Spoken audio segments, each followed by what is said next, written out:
La dernière fois que nous avons fait un essai d'appareil, nous avons essayé une tablette Android en voyant un petit peu les limites de la visibilité en plein soleil de ce type d'appareil, où il faudrait taper dans des très très hauts de gamme pour avoir une très bonne visibilité. L'avantage était qu'on avait un appareil qui était parfaitement étanche et anti-choc. Le pari aujourd'hui, c'est de voir ce que pourrait donner un appareil qui n'est absolument pas étanche, mais qui par contre est équipé d'un écran e-ink.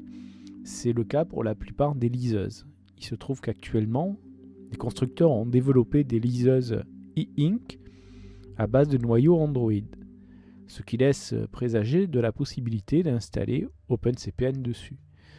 Voilà ce que j'essaye de vous montrer aujourd'hui pour en voir l'utilisabilité, c'est difficile à dire, de ce type de produit qui exécuterait OpenCPN. Alors bien entendu, on n'a pas les mêmes performances de processeur et surtout de par le fait qu'on a un écran e-ink, donc relativement lent en vitesse de rafraîchissement, on va avoir des performances qui sont bien moindres que ce que je vous ai montré tout à l'heure. Alors je vous ai lancé OpenCPN et je me suis rendu compte que j'étais connecté à un point d'accès qui était mon téléphone qui ne fournissait pas de données nautiques. Donc il a fallu que je me connecte à ma station de bord, je vous en ai parlé, mon multiplexeur sur lequel je reporte toutes les informations nautiques, AIS, cible et compagnie. Alors d'ailleurs je vois que je n'ai pas activé ma station vent, sonde, etc. Il y a uniquement GPS et AIS qui sont activés. Et je me suis connecté à ce point d'accès et du coup j'ai retrouvé ma position sur OpenCPN que je ne vous présente plus. Alors je joue avec sous vos yeux et on voit très facilement que la vitesse de rafraîchissement est très lente. Même si la lisibilité est parfaite, on est évidemment en monochrome. Il y a quelques liseuses qui commencent à se risquer à la couleur avec du e-ink, avec des résultats plus ou moins intéressants. On voit que la partie tactile fonctionne aussi bien au stylet qu'au doigt, mais que certaines des fonctionnalités d'OpenCPN sont difficiles à accéder par le biais du côté purement tactile.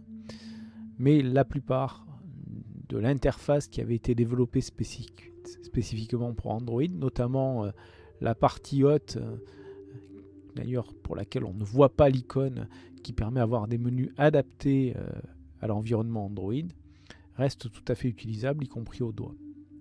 Alors je vais jongler avec les différents modes de contraste pour que vous voyez le rendu sur la carte. Vous voyez un petit peu ce que ça donne. Je vous montre aussi quelles sont les performances quand on passe en mode rafraîchissement rapide avec performance graphique, qualité graphique moindre. Alors je suis en train de jouer sur le zoom avant, zoom arrière pour qu'on voit la différence de performance de rafraîchissement. En fait ça ne change pas grand chose.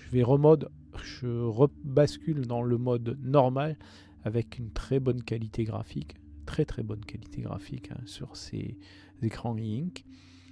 J'ai pas l'impression que l'appareil soit plus lent. Il est toujours lent, il ne faut pas rêver. C'est pas une tablette affichage LCD. Alors, du coup, c'est une liseuse. C'est une liseuse équipée de différents dispositifs, dont notamment des dispositifs de prise de notes. Alors, je suis un peu perdu entre mes doigts, mes menus. Il y a une habitude à prendre en utilisant ce type d'interface. Là, je vous crée une nouvelle note pour que vous voyez les performances du stylet. C'est assez exceptionnel, puisque c'est sensible à l'appui, très rapide. Vous pouvez écrire à une vitesse normale et en fait, l'écriture suit votre vitesse de stylet. Il y a des modes plume où on a une sensibilité à l'appui, ou un mode crayon ou stylo où là vous n'avez pas de sensibilité à l'appui, mais une écriture qui est toujours en plein contraste. Voilà. On va rebasculer dans le mode plume pour que vous voyez la sensibilité à l'appui. Si vous n'avez pas vu, voilà, je caresse l'écran, j'appuie un peu plus fort et on voit l'épaisseur changer. On peut effacer tout ça, stocker les notes. Il y a des OCR intégrés qui marchent avec plus ou moins de bonheur. Alors, faut pas oublier qu'au départ, cet appareil, c'est une liseuse. Alors, on va regarder un petit peu ce qu'on a au niveau de la capacité de lecture. Bah, c'est assez classique. On choisit un livre. Alors, vous voyez mes incertitudes de manipulation au doigt sur les icônes, entre le temps de réponse qui est relativement lent et le peu d'habitude que j'ai de la manipulation au doigt. Ça provoque des petits dysfonctionnements ou des hésitations sur le basculement d'une fonctionnalité. Voilà, alors après, on retrouve dans une présentation graphique un petit peu spécifique toutes les applications qu'on peut installer par le Play Store. Ah oui, le gros enjeu, c'est ça. Est-ce que ça va vraiment tenir ses promesses dehors? Pour ceux qui ont déjà utilisé des liseuses, ils savent que oui. Je vous ai montré quand on était dedans qu'on a un rétroéclairage. Il n'est utilisable et il n'a d'intérêt qu'à l'intérieur avec une faible lumière. Et là, on voit que dehors, qu'il y ait plein soleil ou non, ça ne change rien à la lisibilité, bien au contraire. Plus il y a de soleil, mieux on lit. Alors on va faire un petit clin d'œil aux gens navigants dans l'air, qui m'ont demandé comment on pouvait fonctionner cet appareil en faisant tourner une application pour ceux qui font de l'ULM et ce qu'on pouvait en exploiter ou non.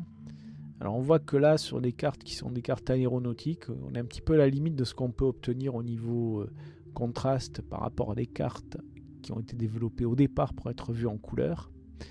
On peut jongler éventuellement avec les différents niveaux de contraste pour obtenir des résultats plus ou moins agréables. En fait, il faut au contraire diminuer le contraste pour qu'on puisse voir en niveau de gris les différents détails de la carte. Les zones de route, les zones de mer, les zones de forêt. Par contre, les tracés des limites aéronautiques sont parfaitement visible. Voilà ce que ça donne. Alors pareil, au niveau de la position, l'appareil n'est pas équipé de GPS, donc je partage la position GPS via une connexion TCP/IP. Ça fonctionne bien aussi sous SD, VFR. Et voilà ce que ça donne dehors. Dans un appareil qui n'est pas étanche, mais qui a des performances de lisibilité en plein soleil fort intéressantes pour la navigation.